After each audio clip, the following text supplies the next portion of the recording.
2025 Nissan GT-R is here, and while it may not be a complete redesign, it's got enough updates to keep the legend alive and roaring. Let's start with the look, because the GT-R's presence on the road has always been part of its charm. The exterior keeps that aggressive, muscular stance that fans love, but with a slightly more refined touch. Nissan's given it some aerodynamic tweaks, especially up front. The grille is more integrated, the bumper's been resculpted, and even the LED lights have a crisper, sharper signature. It still has that mean look, but it's now a bit more polished. Kind of like a fighter who spent some time in a tailor's suit. Around the back, the iconic quad taillights remain. Nissan knows better than to mess with those, but the rear bumper and diffuser are more sculpted now, helping improve downforce without adding drag. And for those looking for something even more distinctive, the T-Spec and Nismo trims come with some exclusive body colors and carbon fiber accents that really turn heads. Now, when you step inside, that's where you notice Nissan's subtle shift toward a more premium feel.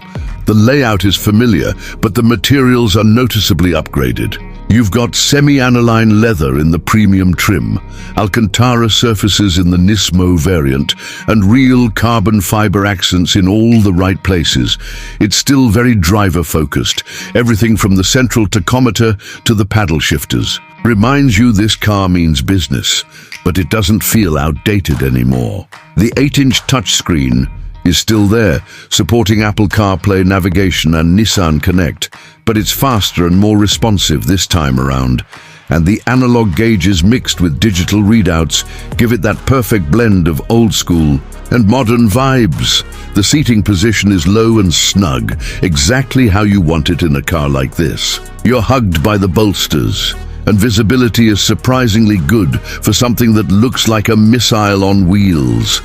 There's even enough space in the back for small passengers or some weekend luggage. It's not exactly a family hauler, but for a grand tourer, it's more usable than people give it credit for. Now let's talk about the heart of the GT-R, that 3.8-litre twin-turbocharged V6. It's hand-assembled in Nissan's Yokohama plant by a Takumi master technician, and it shows. The engine still puts out 565 horsepower in the standard version, while the Nismo trim pushes it up to 600 horses. That might not seem like a huge jump in today's world of 700-plus HP supercars, but the way the GT-R delivers its power is what makes it special. There's almost no turbo lag. The throttle response is razor-sharp, and the 6-speed dual-clutch transmission snaps through gears like it's reading your mind. What's more impressive is how it puts all that power down. The Atisa ETS all-wheel drive system constantly shifts torque between the front and rear wheels, giving you insane grip in almost any condition. Cornering feels like you're defying physics. It's flat, composed, and confidence-inspiring, like you're glued to the road. The steering is direct, and the suspension is firm but never punishing. You feel connected, but you're not shaken to pieces. And with the updated suspension tuning for 2025, especially in the T-Spec and Nismo models, there's an extra layer of refinement that wasn't quite there before. Nissan also paid attention to the braking system. The Brembo carbon ceramic brakes in the Nismo model are serious stoppers. They'll hold the GT-R down from triple-digit speeds without breaking a sweat, and do it all day long at the track. For street driving, they're probably overkill, but that's kind of the point with the GT-R. It's always had one foot in the track and one foot on the street. As for the price, the 2025 GT-R starts around $122,000 for the premium model. That jumps to about $142,000 for the T-Spec, and if you're going all in on the Nismo version, expect to pay somewhere north of $220,000. Yeah, that's a big number, especially when you consider where the GT-R started back in 2009.